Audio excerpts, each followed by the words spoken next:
Well, good evening once again. Day 1427 of the Trump administration, 35 days until the inauguration of Joe Biden as the 46th president of the United States. Tonight, as we move ever closer to a second COVID vaccine, we are also on the threshold of a sad new milestone. Almost 17 million confirmed coronavirus cases in our country. Sadly, over just these past 24 hours, we've lost another 3,200 people, roughly one death now every 27 seconds in America.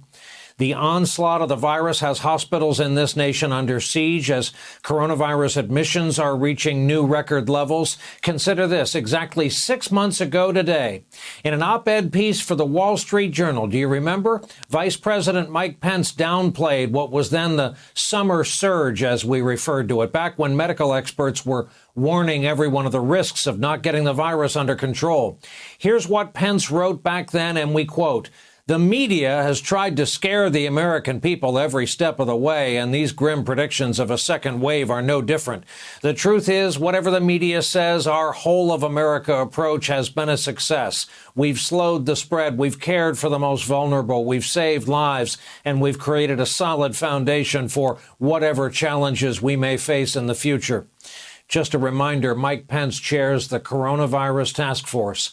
Tonight, a former Pence aide was asked about that upbeat forecast now 10 months into our uncontrolled pandemic.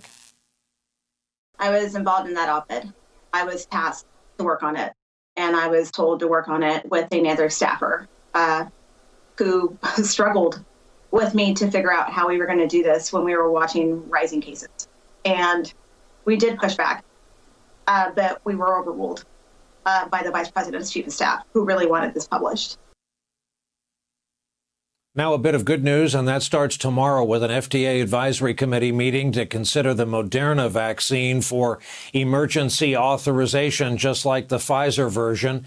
Meanwhile, in another happy discovery, hospitals say they've managed to squeeze extra doses out of vials of the already approved Pfizer vaccine, expanding the already short supply. It seems it's just this basic. The vials contain more volume of liquid than just one shot.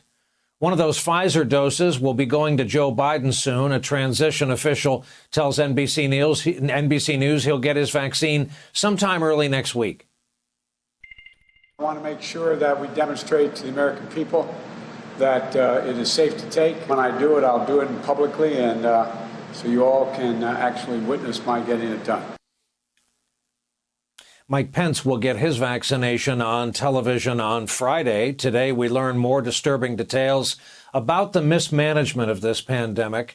A House subcommittee has released emails from a former Trump appointee, Paul Alexander, in which he urges top health officials to allow millions of Americans to go ahead and become infected in order to develop herd immunity. Quote, infants, kids, teens, young people, young adults, middle-aged with no conditions, etc., have zero to little risk. So we use them to develop herd. We want them infected. We want them to establish herd immunity. This is what we were told by the current administration and the president about herd immunity. The herd immunity so-called theory was something made up in the fanciful minds of the media. That was never something that was ever considered here at the White House. With time, it goes many deaths, and you'll develop herd, like a herd mentality. It's going to be herd developed, and that's going to happen. Herd immunity has never been a strategy here at the White House. The president last night was noting herd immunity is over a period of time. Herd immunity is not the strategy of the U.S. government with regard to coronavirus. You develop immunity over a period of time, and I hear we're close to 15%. I'm hearing that, and that is terrific. That's a very powerful vaccine in itself. There's also a new report out from the New York Times that quotes two Trump appointees who describe the slow crushing of the CDC by the Trump administration. As one of them puts it, damage has been done to the CDC that will take years to undo. In the meantime, your elected representatives are reported to be closer to a deal for a new round of coronavirus relief. The roughly $900 billion package said to include direct aid and enhanced unemployment benefits.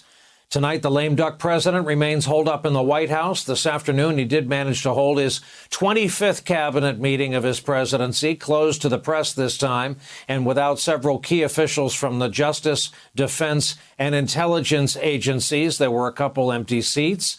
There are now multiple reports that Trump is pushing to appoint special counsels to investigate Hunter Biden and to look at so-called election fraud.